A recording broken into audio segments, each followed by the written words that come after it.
ಪಾಟೀಲ್ ಅವರು ಇದೊಂದು ಕೆಲವರು ಉದ್ದೇಶಪೂರ್ವಕವಾಗಿ ಮಾಡಿದ್ದಾರೆ. ಉದ್ದೇಶಪೂರ್ವಕವಾಗಿಯೇ ಮಾಡ್ತಾರೆ ರೀ, ಮತ್ತೆಂದು ಏನು ಉದ್ದೇಶ ಇಲ್ಲಾರ್ದೆ ಮಾಡ್ತಾರೇನು ರೀ.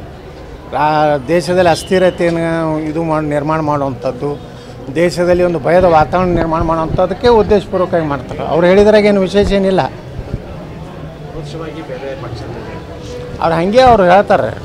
ಅವಾಗೂ ಕುಕ್ಕರ್ ಬ್ಲಾಸ್ಟಿದ್ದು ಏನು ಹೇಳಿದರು, ನಮ್ಮ ಬ್ರದರ್ಸ್ ಮಾಡಿಲ್ಲ ಅಂತ ಹೇಳಿದರು.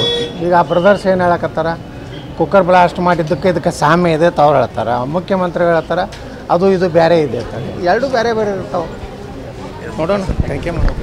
ಚಂದ್ರಶೇಖರ್ ಪಾಟೀಲ್ ಅವರು ಇದೊಂದು ಕೆಲವರು ಉದ್ದೇಶಪೂರ್ವಕವಾಗಿ ಮಾಡಿದ್ದಾರೆ. ಉದ್ದೇಶಪೂರ್ವಕವಾಗಿಯೇ ಮಾಡ್ತಾರೆ ರೀ, ಮತ್ತೆಂದು ಏನು ಉದ್ದೇಶ ಇಲ್ಲಾರ್ದೆ ಮಾಡ್ತಾರೇನು ರೀ. ದೇಶದಲ್ಲಿ ಅಸ್ಥಿರತೆಯನ್ನು ನಿರ್ಮಾಣ ಮಾಡುವಂಥದ್ದು, ದೇಶದಲ್ಲಿ ಒಂದು ಭಯದ ವಾತಾವರಣ ನಿರ್ಮಾಣ ಮಾಡುವಂಥದ್ದಕ್ಕೆ ಉದ್ದೇಶಪೂರ್ವಕವಾಗಿ ಮಾಡ್ತಾರೆ. ಅವ್ರು ಹೇಳಿದ್ರಾಗ ಏನು ವಿಶೇಷ ಏನಿಲ್ಲ. ಅವ್ರು ಹಾಗೆ ಅವ್ರು ಹೇಳ್ತಾರೆ. ಅವಾಗೂ ಕುಕ್ಕರ್ ಬ್ಲಾಸ್ಟಿದ್ದು ಏನು ಹೇಳಿದರು, ನಮ್ಮ ಬ್ರದರ್ಸ್ ಮಾಡಿಲ್ಲ ಅಂತ ಹೇಳಿದರು. ಈಗ ಆ ಬ್ರದರ್ಸ್ ಏನು ಹೇಳಕತ್ತಾರ, ಕುಕ್ಕರ್ ಬ್ಲಾಸ್ಟ್ ಮಾಡಿದ್ದಕ್ಕೆ ಇದಕ್ಕೆ ಸಾಮ್ಯ ಇದೆ ಅಂತ ಅವ್ರು ಹೇಳ್ತಾರೆ. ಮುಖ್ಯಮಂತ್ರಿಗಳು ಹೇಳ್ತಾರೆ ಅದು ಇದು ಬೇರೆ ಇದೆ ಅಂತ. ಎರಡು ಬೇರೆ ಬೇರೆ ಇರ್ತಾವೆ. ನೋಡೋಣ ತನಿಖೆ ಮಾಡೋದು.